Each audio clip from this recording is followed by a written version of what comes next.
Salut, moi c'est Raph, Moi c'est Noah. et bienvenue dans cette émission Écologie foireuse.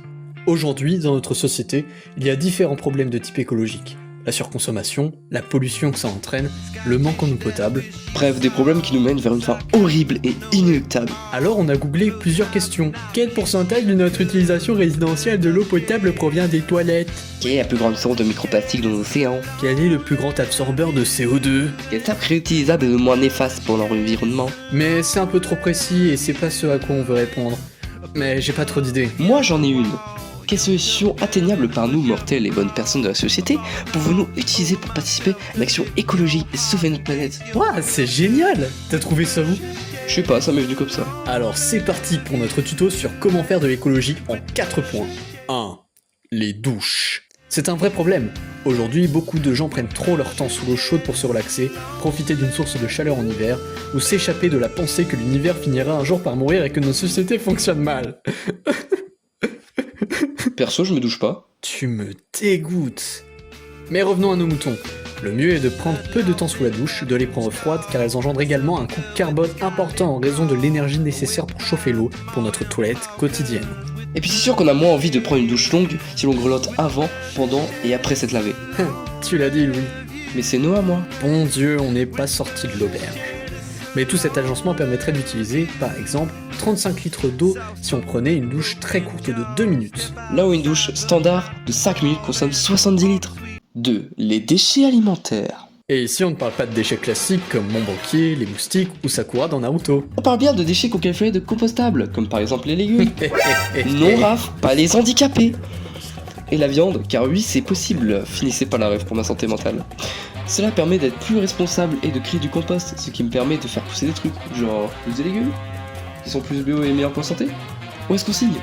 Si c'était possible, les États-Unis n'auraient pas autant de problèmes de diabète. Non, c'est juste que c'est vendu à prix d'or là. Tu penses que si on en brûle un, ça fait du caramel? Bon sang Raph, tais-toi, on va se faire cancel. Aujourd'hui, il est important de se dire que chaque personne fait 580 kg de déchets par an, donc 80% est incinéré. L'utilisation d'un compost, c'est environ 20 millions de tonnes d'émissions de CO2 évitées chaque année pour l'instant, car le compost n'est pas démocratisé partout.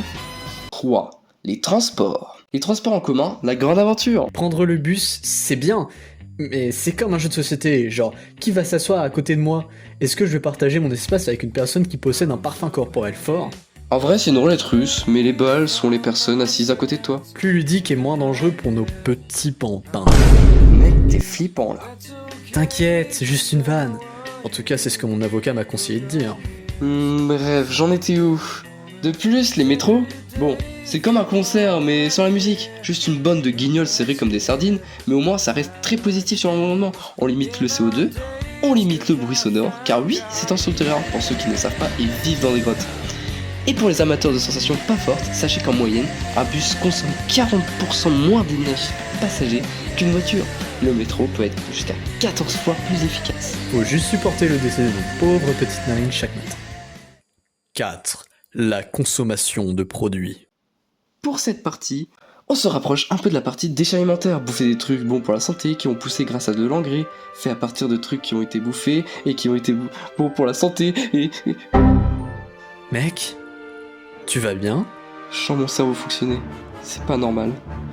Mais bref, ça vient d'une agriculture plus responsable et qui risque moins de nous rendre malades avec des trucs pas très cool, genre diabète, cholestérol, tout ça. Pas comme les Américains! Tout racisme va nous condamner.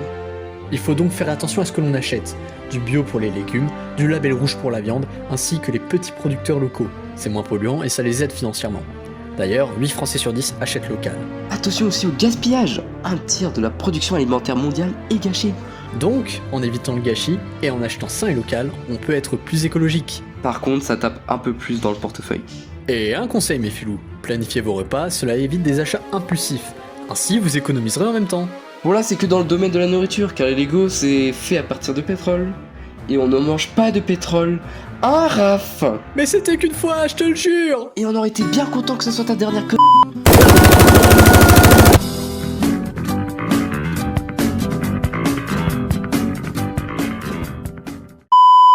5. Nos actions personnelles.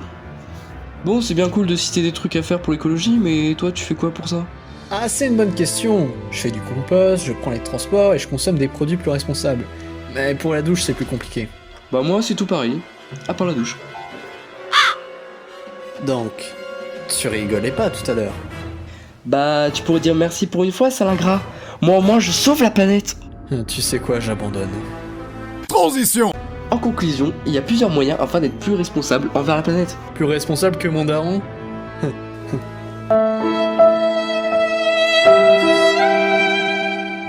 Ouais. Donc on peut être plus responsable en effectuant des actions telles que le compostage, l'économie d'eau, l'utilisation de transport. Avec ça, vous allez pas pécho. Enfin, quoique, c'est possible maintenant, mais vous serez de meilleures personnes. Non, Philippe, ça n'enlèvera pas ton casier judiciaire. Au moins vous serez en meilleure santé et plus sain envers à peu près tout. C'était Raph. Et c'était Noah. Ciao.